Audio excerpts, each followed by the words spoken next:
Hello दोस्तों, आज हम इस वीडियो में IRCTC शेयर का रिव्यू करने जा रहे हैं। और अगर आप पिछले कुछ दिनों से देखें तो पिछले कुछ दिनों से IRCTC के शेयर में जबरदस्त गिरावट देखने को मिला है और ये लास्ट 2 ट्रेडिंग सेशन से लोअर सर्किट लगा रहा है। तो इसका गिरावट किस लेवल पे जाके रुकेगा और कहां पे इसका मेजर सपोर्ट लेवल है, तो इस पे हम इस वीडियो में डिटेल से बात करेंगे। और अगर आपके पास IRCTC का शेयर है तो आपको यहाँ पे होल्ड करना चाहिए या फिर अब इसको बेच के बाहर निकल जाना चाहिए। तो इन सब बातों पे भी हम इस वीडियो में डिटेल से बात करने जा रहे हैं। और अगर आप IRCTC के शेयर को खरीदना चाहते हैं और अपने पोर्टफोलियो में ऐड करना चाहते हैं तो क्या ये सही समय है IRCTC के शेयर को अपने पोर्टफोलियो में ऐड करने का, या फिर अभी हमें थोड़ा सा वेट करना चाहिए, अभी ये और गिरावट शो कर सकता है, तो क्या हो सकता है, नहीं हो सकता।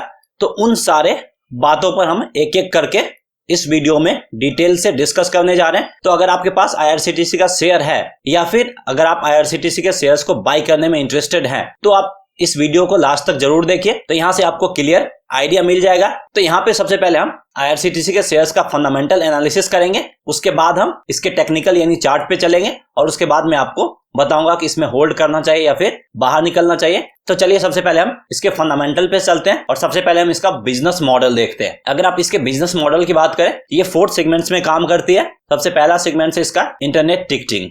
तो इंडियन रेलवे में जो भी ऑनलाइन टिकट बुक होता है वो IRCTC के थ्रू ही होता है, क्योंकि IRCTC ही ऑथराइज्ड पार्टनर है इंडियन रेलवे का, जिसके थ्रू ऑनलाइन टिकट बुक किया जा सकता है। तो डेली करोड़ों लोग ऑनलाइन टिकट बुक करते हैं और वो सारे लोग IRCTC के प्लेटफॉर्म को यूज करके ही टिकट बुक करते हैं और इसमें IRCTC का जबरदस्त बेनिफिट मिलता है। वहीं अगर आप इसके ट्रांजैक्शन वॉल्यूम की बात करें तो 25 मिलियन पर मंथ इसका ट्रांजैक्शन वॉल्यूम रहता है और वहीं 7.2 मिलियन लॉगिन पर डे होता है। तो इसके ट्रांजैक्शन वॉल्यूम और डेली 7.2 मिलियन लॉगिन होता है, इससे आप अंदाजा लगा सकते हैं कि इसके वेबसाइट पे लोग कितने ज्यादा विजिट करते होंगे और IRCTC के प्लेटफॉर्म को कितने ज्यादा लोग यूज करते हैं। वहीं दूसरे सेगमेंट्स की बात करें वो है कैटरिंग का। तो इंडियन रेलवे में जो भी फूड सर्विस प्रोवाइड किए जाते हैं वो सिर्फ और सिर्फ IRCTC के थ्रू ही प्रोवाइड किए जाते हैं, दूसरा कोई ऑथराइज नहीं है, सिर्फ IRCTC ऑथराइज है इंडियन रेलवेज में फूड प्रोवाइड करने का। वहीं तीसरे सेगमेंट की बात करें वो है package drinking water under the brand name वेलनीर। तो IRCTC पैकेज ड्रिंकिंग वाटर भी प्रोवाइड करता है जो लोग इंडियन रेलवे में सफर करते हैं under the brand name of वेलनीर। और इंडियन रेलवे में देखेंगे कि आपको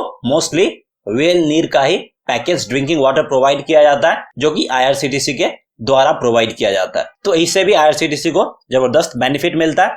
फोर्थ सेगमेंट की बात करें वो है ट्रेवल एंड टूरिज्म। तो ये भी IRCTC का जबरदस्त बिजनेस सेगमेंट है और यहाँ से भी इसके इनकम अच्छे खासे आते हैं। और इसमें ये डाइवर्सिफाइड प्रोडक्ट या फिर बोल सकते हैं सेगमेंट्स ये प्रोवाइड करता है। ये आपका travel and tourism service provide करता है, एयर में land, rail, cruise tour package, hotel booking और एयर टिकटिंग बुकिंग। तो इन सारे डाइवर्सिफाइड सेगमेंट्स में ये travel and tourism service provide करता है, इससे भी इनके अच्छे खासे इनकम आते हैं। तो हमने यहाँ पे देख लिया IRCTC का बिजनेस मॉडल। अब हम सेगमेंट वाइज इसका रेवेन्यू ब्रेकअप करके आपको बताते हैं। तो अगर आप फाइनेंशियल ईयर 2017 की बात करें, इसमें सबसे ज्यादा रेवेन्यू आता था इसका टूरिज्म सेक्टर से 34%, उसके बाद आता था इंटरनेट टिकटिंग से 30% और उसके बाद आता था कैटरिंग से 25%। लेकिन FY18 में इसका जो रेवेन्यू ब्रेकअप है उसमें जबरदस्त चेंज देखने को मिला और 49% रेवेन्यू इसका सिर्फ और सिर्फ आ रहा था कैटरिंग सेगमेंट से। उसके बाद सेकंड नंबर पे था इसका टूरिज्म सेगमेंट जो कि 27% वहां से आ रहा था, इंटरनेट टिकटिंग से 13% आ रहा था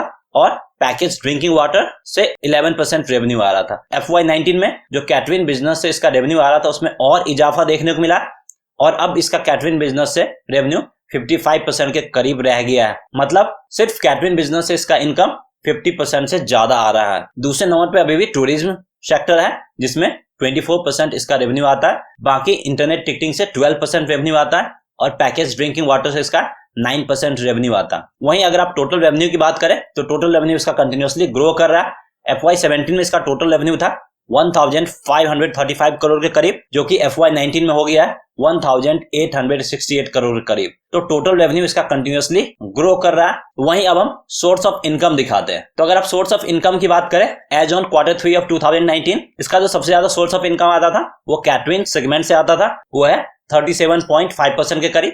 दूसरे नंबर पे है इंटरनेट टिकटिंग जो कि 31.6%। इसका रेवेन्यू शेयर कम है लेकिन इनकम इससे अच्छा खासा मिलता है रेलवे को। तीसरे नंबर पे आता है आपका टूरिज्म, जहां से इसको इनकम 22.4% के करीब मिलता है और लास्ट में आता है आपका वेलनीर, जहां से इसको इनकम 8.5% के करीब मिलता है। तो यहाँ पे आपने इसका सोर्स ऑफ इनकम देख लिया फ्रॉम डिफरेंट सेगमेंट्स। अब हम इसके फाइनेंशियल्स के ऊपर बात कर लेते हैं। और ये जो डेटा है आपका अक्टूबर से दिसंबर 2019 क्वार्टर का डेटा है। अगर आप टोटल रेवेन्यू की बात करें तो टोटल रेवेन्यू इसका इंक्रीज होके हो गया था 734.98 करोड़। वहीं लास्ट ईयर की बात करें तो लास्ट ईयर जो इसका टोटल रेवेन्यू था वो था 453.91 करोड़। अगर आप ग्रोथ की बात करें तो इसमें अप्रोक्सीमेटली 62% का ग्रोथ देखने को मिला है टोटल रेवेन्यू में फ्रॉम लास्ट ईयर। वहीं अगर आप नेट प्रॉफिट की बात करें तो नेट प्रॉफिट इसका इस क्वार्टर में इंक्रीज होके हो गया है 205.80 करोड़ के करीब। और अगर आप नेट प्रॉफिट में ग्रोथ की बात करें तो नेट प्रॉफिट में 179% का ग्रोथ देखने को मिला, जो कि काफी इंप्रेसिव है। तो इसके फाइनेंशियल्स भी काफी जबरदस्त है और इसके फंडामेंटल्स में कोई प्रॉब्लम नहीं है, इसका फंडामेंटल्स काफी स्ट्रॉन्ग है। तो अब हम टेक्निकल्स पे चलते हैं और वहां से हम फाइंड करने की कोशिश करते हैं कि आईआरसीटीसी का शेयर क्यों इतना ज्यादा गिर रहा है और ये कहां पे रुक सकता है। तो यहाँ पे आप देख सकते हैं हमने आईआरसीटीसी का चार्ट ओपन कर लिया और ये आपका डेली चार्ट है।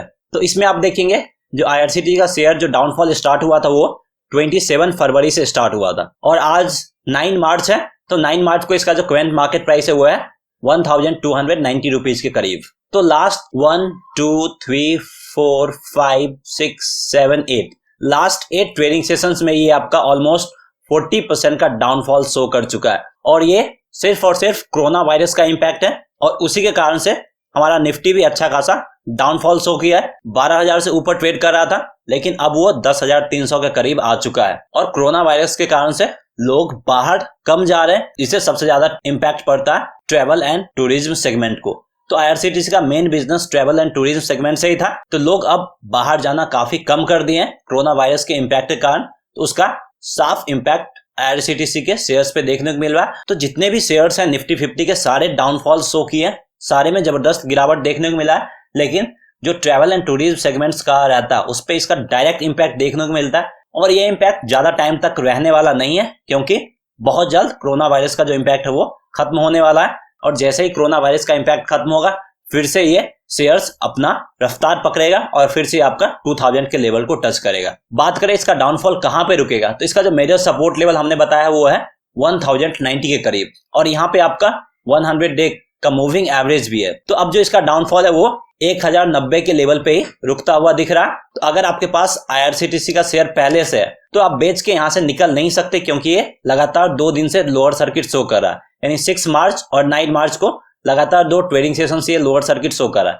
तो यहाँ पे आप बेच के नहीं निकल सकते हैं, तो आपको वेट करना होगा कब इसका लोअर सर्किट ब्रेक होता है। तो उम्मीद है कि 1090 के लेवल पे आके इसका लोअर सर्किट ब्रेक होगा। अभी 2-3 ट्रेडिंग सेशंस इसका और लोअर सर्किट रहने वाला है। तो जब लोअर सर्किट ब्रेक होगा तब आप इसमें थोड़ा बहुत एवरेजिंग कर सकते हैं, या नहीं तो जो लोग फ्रेश बाइंग करना चाहते हैं वो 1090 के लेवल से फ्रेश बाइंग भी स्टार्ट कर सकते हैं क्योंकि यहाँ पे एक सपोर्ट लेवल है और इस सपोर्ट लेवल पे रुकता हुआ नजर आ रहा है आईआरसीटीसी। वहीं अगर हम इसका वीकली चार्ट देखें तो वीकली चार्ट में देखेंगे कि जो मेजर सपोर्ट लेवल बन रहा है वो बन रहा है 890 के लेवल के करीब। तो सबसे पहला एक इमीडिएट सपोर्ट लेवल होगा आईआरसीटीसी के लिए, वो है 1090 के लेवल पे। अगर इस सपोर्ट लेवल को ब्रेक करता है तो यहां से हमें फर्दर 200 पॉइंट्स का और डाउन साइड देखने को मिलेगा और ये आपका 890 के लेवल को भी टच कर सकता है। तो जो लोग इसमें फ्रेश बाइंग करना चाहते हैं वो 1090 के लेवल से इसमें फ्रेश बाइंग स्टार्ट कर सकते हैं। 100-200 पॉइंट और डाउनफॉल होता है तो और आप बाई करके एवरेजिंग कर सकते हैं। तो जिन लोगों के पास पहले से शेयर है उनको मैं बताना चाहूंगा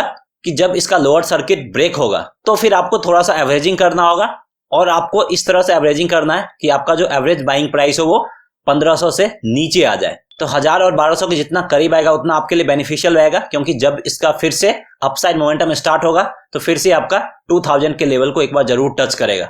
तो आपको अभी बस वेट करना होगा कि कब इसका लोअर सर्किट ब्रेक होता है और उम्मीद है कि 1090 के आसपास आके इसका लोअर सर्किट ब्रेक होगा। उससे पहले लोअर सर्किट ब्रेक होने के चांसेस काफी कम नजर आ रहे हैं और मैं इसमें आपको इसलिए बाई करने के लिए बोल रहा हूं क्योंकि इसके फाइनेंशियल्स और फंडामेंटल में कोई मेजर प्रॉब्लम नहीं है। इसका फाइनेंशियल्स और फंडामेंटल काफी जबरदस्त है और वो बहुत स्ट्रांग है। तो जैसे ही ये कोरोना वायरस का इंपैक्ट खत्म होगा फिर से ये शेयर आपका रॉकेट की तरह उड़ेगा और फिर वहां पे आपको बाइंग का मौका नहीं मिलेगा। तो यही बेहतर चांस है कि आप आईआरसीटीसी को 1090 के लेवल से एक्यूमुलेट यानी बाई करना स्टार्ट कर दे और जब ये और नीचे जाता है तो फिर और आप बाई करके एवरेजिंग कर सकते हैं। सो दैट्स ऑल फ्रेंड्स, इस वीडियो में हमें यही इंपॉर्टेंट इन्फॉर्मेशन आपके साथ शेयर करना था।